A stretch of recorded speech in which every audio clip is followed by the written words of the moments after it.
Otep à tous, bien-aimés frères et sœurs, la dernière frappe des Fama continue de faire des victimes à ceux de Tezawaten. Je parle de la frappe de Tezawaten, la dernière frappe de Tezawaten, où plusieurs terroristes ont été neutralisés. Et là, nous apprenons que le patron même du mouvement, le nouveau chef des FLA, le Front de libération ou Force de libération pour l'Azawad, Monsieur Al-Asherif, en fait, il est allé au repos éternel.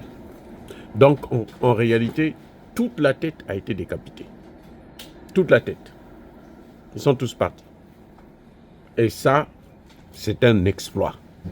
C'est un exploit de l'armée malienne, c'est un exploit de ces gens-là.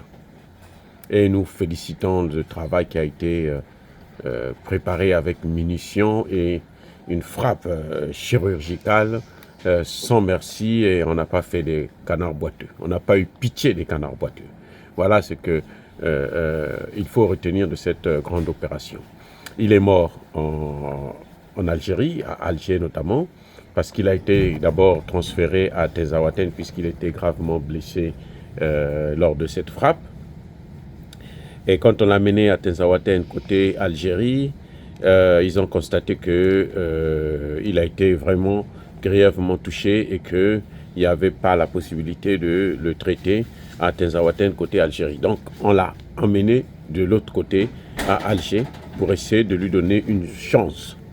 C'est pas la première fois, hein. C'était déjà arrivé à l'époque.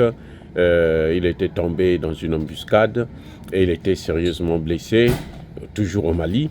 Et on l'avait amené, c'est Blaise Compaoré à l'époque qui était venu le prendre en hélicoptère pour le transférer au Burkina Faso où il avait reçu des soins intensifs plus appropriés et qui l'avaient sauvé la vie. Mais comme vous savez, ces gens-là, c'est comme des mules, ils n'arrêtent jamais. Tant qu'on ne les arrête pas, eh ben, il a continué à faire mener les mêmes opérations. Et cette fois-ci, eh ben, ça n'a pas marché. Vous savez, un voleur à 99 jours, le 100e jour, c'est pour le propriétaire, d'après ce que l'on dit. Donc, c'est un adage qui le dit. Alors, cette fois-ci, en tout cas, il n'a pas échappé. Il a payé le prix qu'il devrait payer, le prix d'avoir fait partir au repos éternel plusieurs Maliens et autres sortissants du Sahel.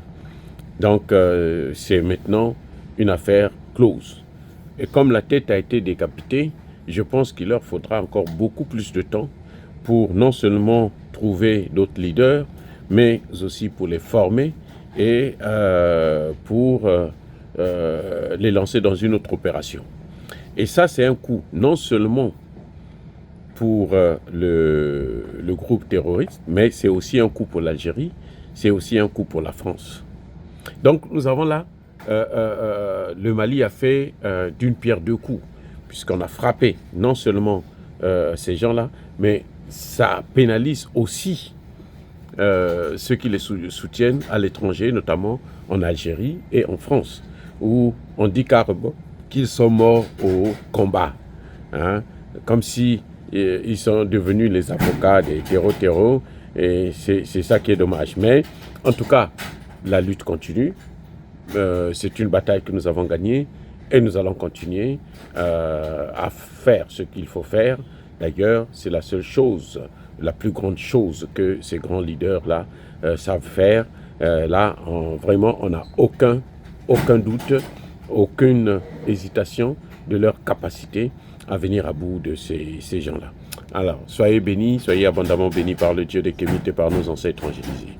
Mais que tous ceux qui persécutent le continent africain le pillent et le déstabilisent. Qu'ils soient noirs, blancs, chinois, arabes, juifs, indiens, qui qu'ils soient punis, maudits, foudroyés, neutralisés, écrasés, effacés par le Dieu des Kémites et par nos ancêtres évangélisés. Vive l'Afrique éternelle, j'ai dit et j'assume.